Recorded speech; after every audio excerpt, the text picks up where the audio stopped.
Greetings and welcome to America in Focus, powered by the Center Square. I am Dan McCaleb, executive editor of the Center Square Newswire service. Joining me today is Casey Harper, the Center Square's Washington, D.C. bureau chief. How are things, Casey? Things are good, Dan. It's an honor to be on here. As always, I just want you to know that you're my favorite boss. You're my favorite direct reporter. I don't know how to take that, Casey. Maybe I'm being too easy on you. Is that possible? Oh, no, it's more just like Stockholm Syndrome. Anyway, we'll talk about that later, Casey. We are recording this on Friday, September 22nd. Casey, for the second presidency in a row, Congress is launching impeachment proceedings into a sitting president. Of course, President Donald Trump went through, former President Donald Trump went through a couple and in fact was impeached twice, only to be acquitted in the Senate. The Republican-led House Oversight Committee announced it is launching its first impeachment inquiry into President Joe Biden, and the first hearing is scheduled for next week, September 28th. Bring our listeners up to speed on what's going on here. Yeah, that's right. House Oversight is taking the lead on this hearing. Kevin McCarthy, the House Republican Speaker, announced this impeachment inquiry earlier this month to a lot of controversy, but he said, hey guys, this is not an impeachment. This is an impeachment inquiry. All right. We're finding facts here, Dan. We're not making a ruling. We got to find the facts. And so that's the tact that Republican leadership is taking on this. Now, from Biden's side, this Hunter Biden stuff, which is what this hearing is all about, this impeachment inquiry is all about, right, is the never-ending thorn in his side, where he's continually answering about this. This impeachment inquiry could very, very easily go well into the next election year. And it really provides a little bit of political smokescreen and cover for former President Donald Trump, who's facing his own legal charges. Because I think in the American mind, it's like, well, Biden's being impeached over his son, Trump's being charged for the election. They're both just have their legal woes, and it's kind of a wash, which is the last thing that Democrats want. Trump to be on the verge of jail, a crook, and Biden to be just kind of a nice, like, moderate president. But this impeachment inquiry and really the mounting evidence has been a never-ending thorn in Biden administration's side. And so this inquiry, it'll be really interesting to see what kind of tack they take in this hearing, how they're leading it out, how they're messaging it, because so much of this is going to be messaging, because a lot of the mainstream and liberal media has said Republicans don't have any evidence on this. We've talked about this. Republicans have no evidence, and this is totally political. And so they've got to make the case on the Republican side. They have to make the case to show that there is evidence and grounds for this, and this isn't just a political witch hunt. And so, we'll see if they're successful in that. We've talked a little bit about the evidence they do have on this podcast. I mean, over 150 suspicious activity reports from the Treasury Department over a lot of the transactions that were made. We know from bank records that were released by the House Oversight Committee that there was about 20 shell companies that receive about $20 million in payments from several overseas entities and even in adversarial nations, places like China. And so we know that money came into the Biden family and the Biden associates. So there's other things about where this question of if President Biden knew about it and if he was involved. Devin Archer, a longtime business associate of Hunter Biden, the president's son, testifies that the president, or at the time was Vice President Joe Biden, would call and do these speakerphone calls. I think he said about 20 times they did these calls, and with Hunter Biden's associates were kind of in the room, and it was a speakerphone situation, potentially adding credibility and a sense that the then vice president was in on it with Hunter Biden. Whether that was intentional or not, I guess the impeachment inquiry might get to the bottom of that.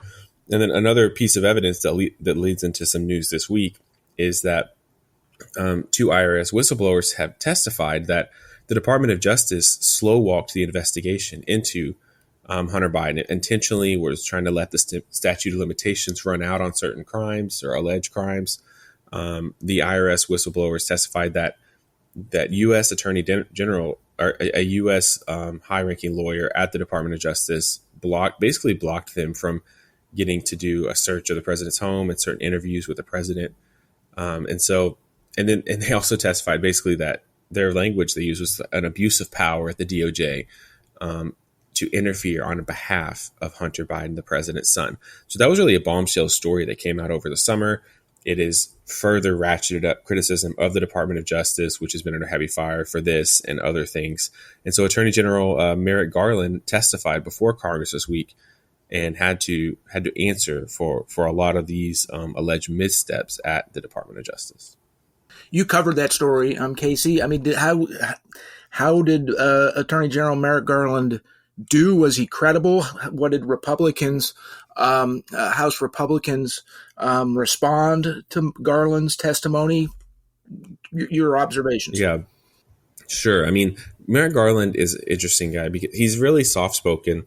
He oftentimes just acted absolutely taken aback and incredulous that he would even be asked some of these questions.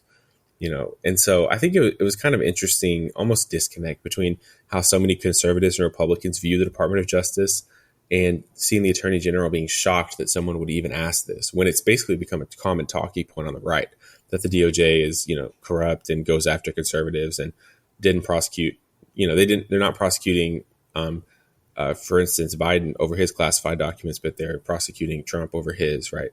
So there's so many, things like that.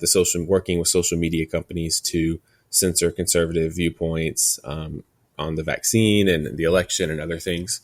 And so there's a lot of evidence. So for Garland, just was like, how could you even say that, we would target Catholics or do different things that he was asked about at the hearing? It was interesting. When it came to more specifics about the Trump decision, he really was just deflecting a lot. He wouldn't give specifics. He was deferring to the prosecutor in charge of that specifically. And so I think he just didn't want to touch that. He didn't want to get involved.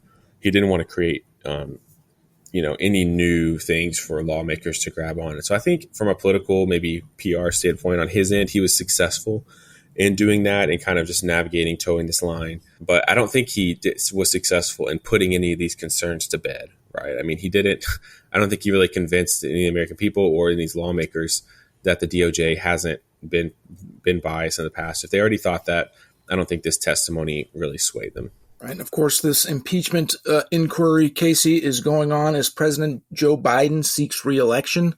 Going to be in front of voters next year. In November 2024 is the next presidential election. On the other side of the aisle, former President Trump also running for re-election. By far the GOP frontrunner heading into primary season. Trump faces his own significant legal challenges and, in fact, has been indicted in 4 separate cases. It sets up an unprecedented, crazy primary and presidential election season. Give you the last word, Casey, before we have to shut down. Yeah, I mean, you're right. We're stepping into unprecedented territory. To both presidential leading candidates under some kind of investigation, heading into a crazy election year. You know what that means, Dan? Is people are going to have to stay in touch at thecentersquare.com and on this podcast every single week. That's right. America in Focus.